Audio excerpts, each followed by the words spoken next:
How to print from laptop and PC to printer. Hi guys, welcome to our channel. Let's begin. In this video, I will guide you on how you can print from laptop and PC to printer. For this, you have to make sure that you have connected the printer with your laptop or PC.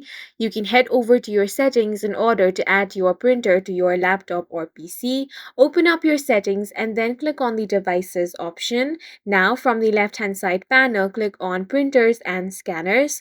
Now click on Add Printer or Scanner option. Now the scanning will begin and you will find your printer over here. If not, you can add that manually as well. Once you have successfully connected your printer with your PC or laptop, we can begin printing. For this, you want to open up the document that you want to print. Here I have opened up a Word file. Now click on the File option over here. Then from here, click on the Print option. Now this box will appear.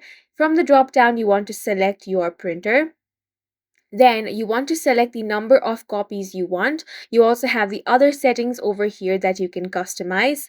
After you have done all of the settings and you're ready to print your document, go ahead and click on the print option over here. Once you click on the print option, the number of copies you entered will be printed. And that's it for this video. If you found it helpful, please make sure to hit the like button and subscribe for more videos like this.